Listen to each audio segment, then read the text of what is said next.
welcome back to Cottoverdi. My name's Annette and today we're going to do a tour of the back garden. I'm going to show you everything that's looking wonderful and blooming now, and I'm going to describe the plants to you and why I like them so much. And I'm going to start with these tulip pots here. Look at the colour there. I just love it. This is the view from our kitchen and it just makes me so happy, and they've been flowering for at least a week now, so I've got a couple more weeks of this gorgeous splash of colour. So in previous years what I've done is I've had sort of varying shades of the same colour on both sides of the steps, and I have really liked it, but in tying them together this year and having exactly the same pots, maybe not in exactly the same order, so they're slightly arranged slightly differently, but they are the same colours. It's just tied everything in so nicely. And then one of the views from our kitchen is this view. This is the table over here with the tablescape from a previous video, and these are the tulips. And I just think they're absolutely gorgeous. I'm going to tell you which tulips I've chosen. So this one here with the fringed edges is called Louvre. And it's really, really pretty because some of them are like lilac-y coloured with very deep centres, and then some of them have got sort of an apricot tinge to them. And so they're sort of shades of apricot-y and pink with this beautiful frilly edge to them. And then directly behind this one here, it sort of looks like a deep raspberry colour. It's absolutely gorgeous. This one is called Lady Van Eyck. I'm not sure how you pronounce that last bit, I think it's Eyck. And I just think that it goes really nicely with this tulip and this one. It's sort of very complementary, really happy with it. They're really, really huge flowers. So they're about the size of my hand. I mean, they're gorgeous and they have these lovely yellow centres. And then this gorgeous apricot-y, deep apricot-y coloured one here that I have in that pot, I've also tied in this bed here.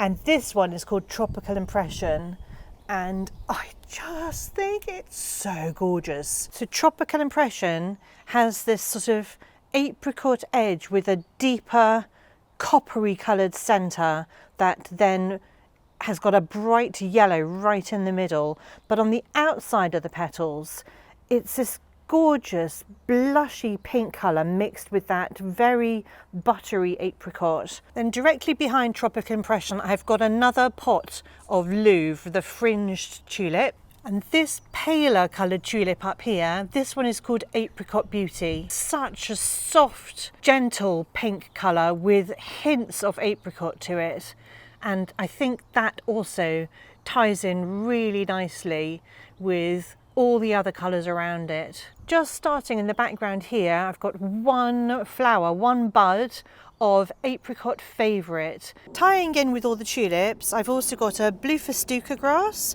and this is a gorgeous wallflower. This one's called Night Skies, but actually I just think the colours work really well with everything around it. At the front here, this lovely parrot tulip is called Pink Vision. So they start off with these green buds, and then as they open they turn into this really pretty ruffled fluffy pink and white tulip.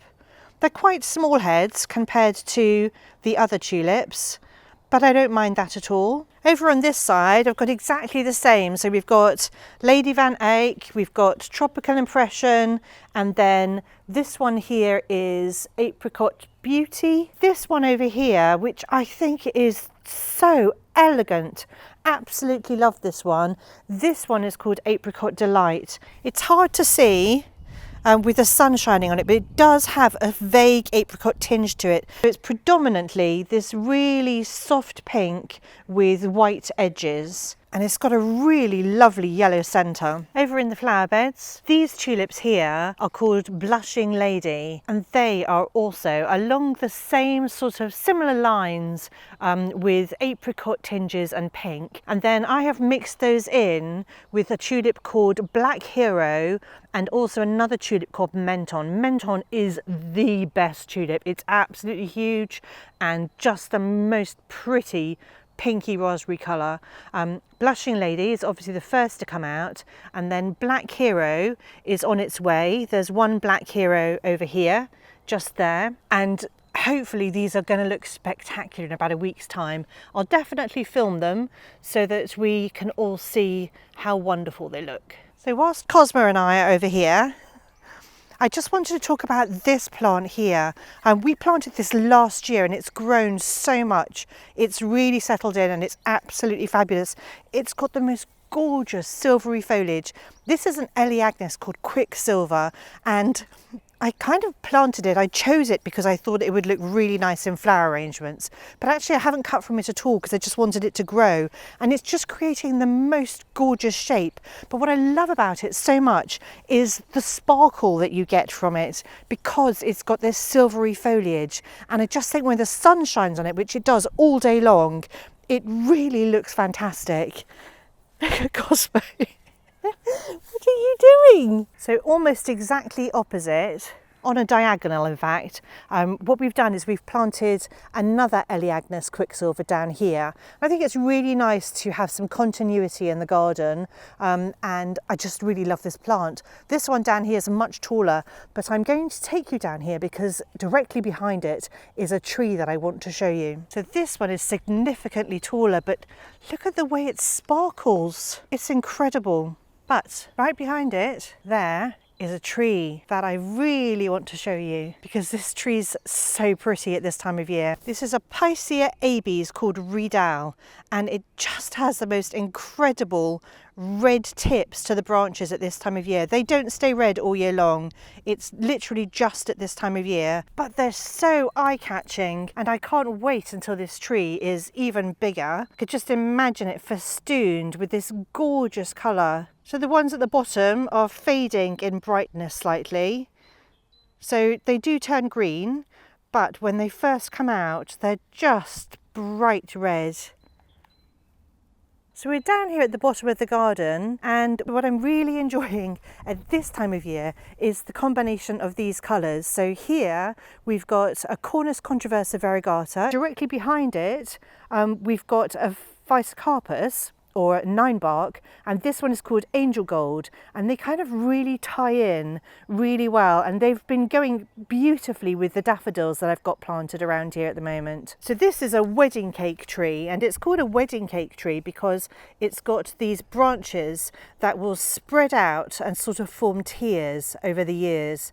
But at this time of year, it's just got this really pretty limey green as it's about to flower, with these gorgeous variegated leaves that are just popping. And then this is the Physocarpus called Angel Gold. And I mean, it's a really small plant at the moment, but I just really love the limey green colour. I think it's so fresh and so perfect for this time of year. We've moved over the bed this way, so this is the Cornus over here and that is the nine bark over there.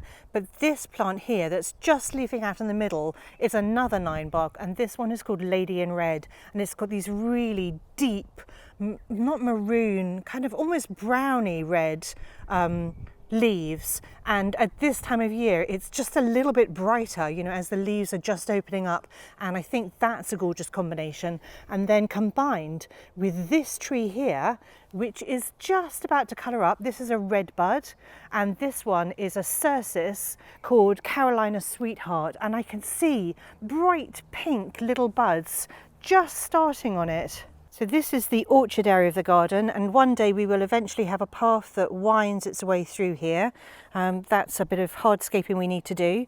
But this, in the front here, this is a Cox's Orange Pippin, this is a red Falstaff, and this is a Victoria Plum, and all the blossom is happening right now, and it's just so pretty. I can't wait till these trees are bigger and full of blossom. I mean, they've got loads of blossom at the moment, but when they're huge, it's just going to be amazing to walk under them. So this is the brick archway, and right at the bottom here we've got a gorgeous crabapple, and I specifically planted it there so that it would be something that we could walk towards, but we don't have a path yet. It's all just weeds leading down to it, but I can just imagine what this is going to look like in future years. So we're here at the bottom of the rose arch.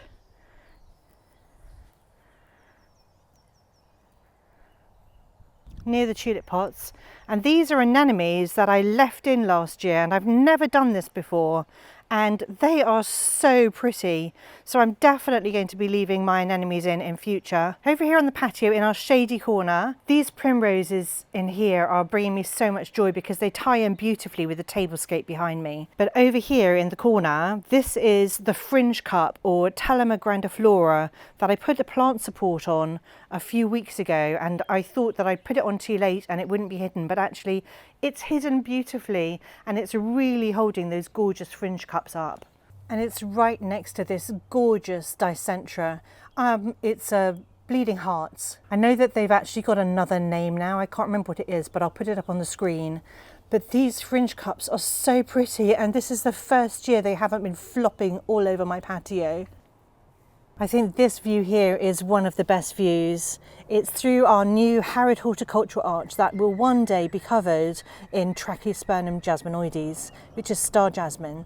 And right behind it, just coming into full blossom, is our cherry tree. This is a flowering cherry called Prunus schirifugum, and it's gorgeous. It's got the fluffiest, perfectly pink, beautiful blossom. Let me show you closer.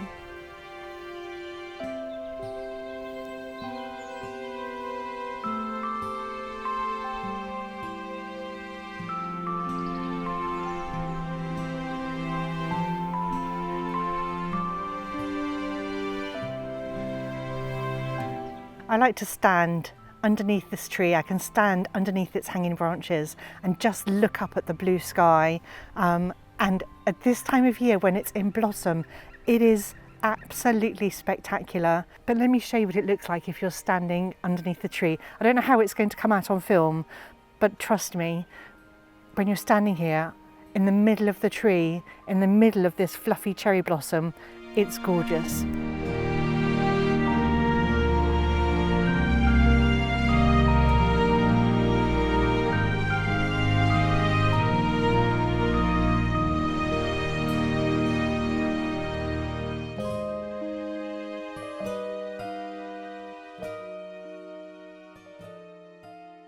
There are a couple of other scenes that I'm really enjoying.